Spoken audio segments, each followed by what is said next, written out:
안녕하십니까. JTV 저녁 뉴스입니다. 전북의 새정치연합 의원 10명이 오늘 아침 긴급 모임을 갖고 유성엽 의원의 새정치연합 탈당에 대해 사과했습니다. 새정치연합은 서둘러 도당위원장을 뽑아 총선 체제를 준비하기로 했지만 신당 바람에 크게 긴장하고 있습니다. 김철 기자의 보도입니다. 전북의 새정치연합 의원 10명이 오늘 아침 시내의 한 음식점에서 긴급 모임을 가졌습니다. 이들은 현직 도당위원장의 탈당으로 지지자들에게 큰 충격을 줬다고 사과했습니다. 현 도당위원장이 탈당한 사태는 민주당 60년 역사상 초유의 사태로 도민 여러분들과 당원 동지 여러분께 죄송한 마음입니다. 민심이 준엄한 상황에 대해서 겸허하게 받아들였습니다. 전북의 새정치연합 의원 10명 가운데 추가 탈당자는 없을 것이라고 말했습니다. 의원들은 당의 내부 갈등으로 여론이 크게 나빠졌다며 혁신과 통합을 통해 단결된 모습을 보여주기로 했습니다. 새정치연합은 오는 21일쯤 중앙당이 전북 도당을 사고 당부로 분류해 후임 도당위원장을 선임하기 전까지 당분간 이춘석 의원이 도당위원장 직무를 대행할 것이라고 설명했습니다. 도당위원장을 결의 상태로 계속 놓는 것은 실질적으로 전라북도 새정치민주연합이 전체가 마비되는 현상이 생길 수 있기 때문에 그나마 지도부에서 빠른 시일 내에 결정하지 않을까. 어제 안철수 의원이 전북을 방문하고 유성엽 의원이 탈당을 선언하자 전북에서 일당 독재였던 새정치연합이 크게 긴장하는 것으로 보입니다. 4개월 앞으로 다가온 총선을 앞두고 새정치연합이 혁신으로 재단장하고 이에 맞서는 신당은 안철수, 정동영, 유성엽이 서로 손을 잡으면 양측의 치열한 승부가 예상됩니다. JTV 뉴스 김철우입니다. 새정치연합의 호남 의원 물갈이가 최대 50%에 이를 수 있다는 주장이 나왔습니다. 새정치연합 원내 수석 부대표를 맡고 있는 이춘석 의원은 전국적으로 20% 물갈이 방침을 밝혔지만 호남의 경우 여론조사 분야에서 분리해 호남 현역 의원의 물갈이 폭이 최대 50%에 이를 수 있다고 밝혔습니다.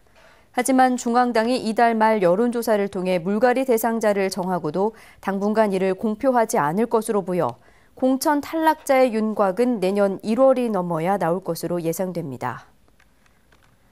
새만금이 한중산업협력단지로 선정된 지 2달 만에 처음으로 중국 기업이 투자하기로 약속했습니다.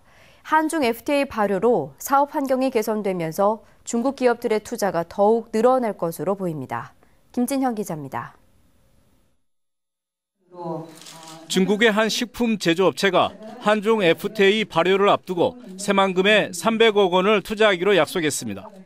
2018년부터 생산한 가공식품을 한국 제품으로 표시해 중국에 수출하면 경쟁에서 유리한 위치를 차지할 수 있을 것으로 기대하고 있습니다.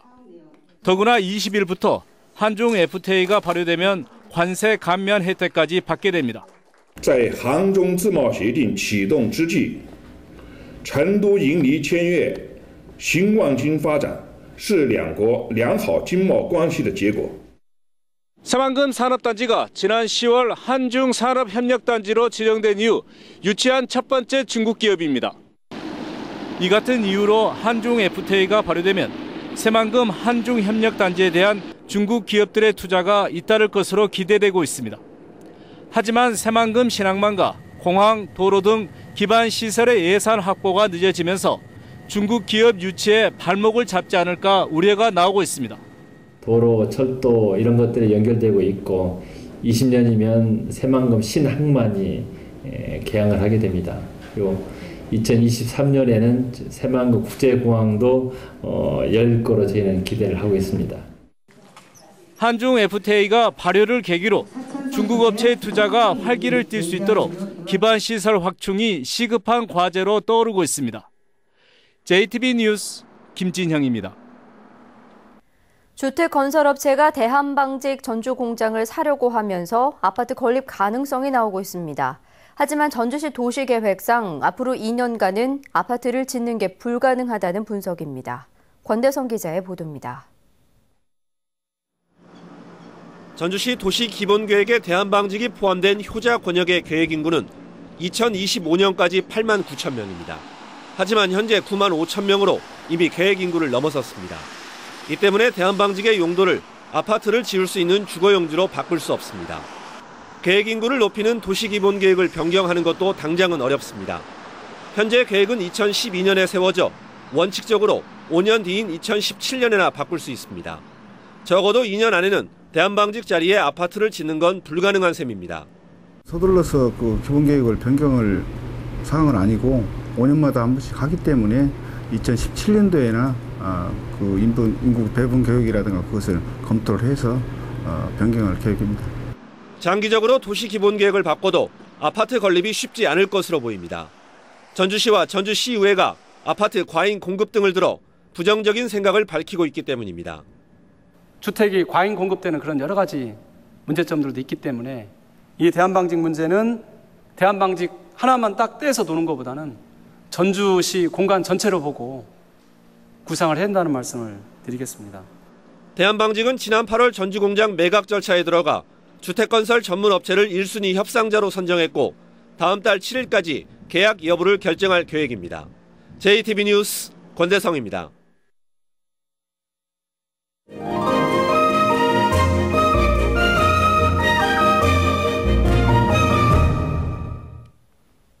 전통 놀이인 줄다리기의 유네스코 무형유산 등재를 기념하기 위한 특별전이 열립니다. 대학로에서 큰 인기를 끌었던 코믹 연극이 전주를 찾았습니다. 문화가 소식 하원우 기자입니다. 경남 의령의 줄다리기는 줄의 두께만 4m가 넘습니다. 음양을 상징하는 암줄과 숫줄을 비녀목으로 고정시켜 양쪽에서 잡아당깁니다. 밀양의 개 줄당기기는 줄의 모양과 끄는 모습이 바다에 사는 개를 닮아 붙여진 이름입니다.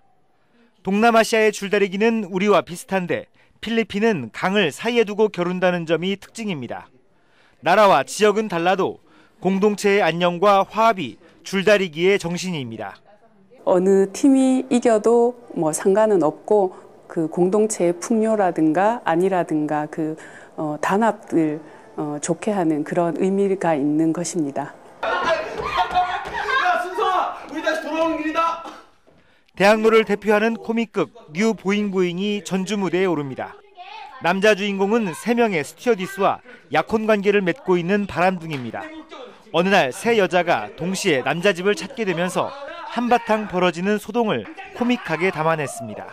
그 3명의 약혼녀가 같은 공간에 있다는 사실을 관객들만 인지할 수 있고 저희 배우들은 알지 못해요. 그래서 거기서 보시는 재미가 상당히 큰 웃음으로 보여질 거고요. 흰눈에 덮인 산중 호수의 풍경이 그림처럼 아름답습니다. 물에 비친 낙엽에서는 늦가을의 정취가 느껴집니다. 연말 이웃을 위한 재능 나눔 전시회가 열립니다. 작가 40여 명은 자신의 작품을 저렴한 값에 내놓고 수익금은 어려운 학생을 위한 장학금으로 기부할 예정입니다. JTB 뉴스 하원호입니다. 전북환경운동연합이 올 한 해 전북 도민들의 관심을 끈 7대 환경 뉴스를 선정했습니다. 1위는 군산 전북대병원 예정지로 환경 파괴 논란이 일었던 백석제 습지를 지킨 것이 선정됐고, 전주 삼천의 반딧불이 증가, OCI 군산 공장의 화학물질 유출 사고, 마이산과 지리산의 케이블카 설치 논란 등이 7대 환경 뉴스로 선정됐습니다. 밤사이 화재가 잇따랐습니다. 어제 오후 6시 40분쯤 전주시 삼천동 63살 장모 씨의 음식점에서 불이 나 건물과 냉장고 등 집기류 등을 태워 소방서 추산 3,800만 원의 재산 피해가 났습니다. 경찰은 동생인 58살 장모 씨가 가게에 휘발유를 뿌리고 불을 붙였다는 음식점 주인의 말에 따라 동생을 쫓고 있습니다. 또 어젯밤 7시쯤 정읍시 북면 75살 김모 씨의 집에서 불이 나 건물 20제곱미터를 태워 소방서 추산 250만 원의 재산 피해가 발생했습니다. 전북은 오늘 낮 기온이 영상 4도 안팎에 머무는 등 추운 날씨가 이어졌습니다. 주말인 내일은 대체로 맑겠습니다. 아침 최저 기온은 영하 9도에서 영하 4도로 춥겠지만 낮에는 전주 영상 8도 등 6도에서 9도의 분포로 추위가 풀리겠습니다. 일요일인 모레는 구름 많은 날씨를 보이겠고 낮 기온도 최고 8도까지 올라 나들이하기에 큰 지장은 없을 것으로 보입니다. 바다 물결은 0.5에서 1.5m로 잔잔하겠습니다. 전주기상지청은 다음 주 월요일과 수요일에 비나 눈이 내릴 것으로 내다봤습니다. JTB 저녁 뉴스를 마칩니다. 함께해 주신 여러분 고맙습니다.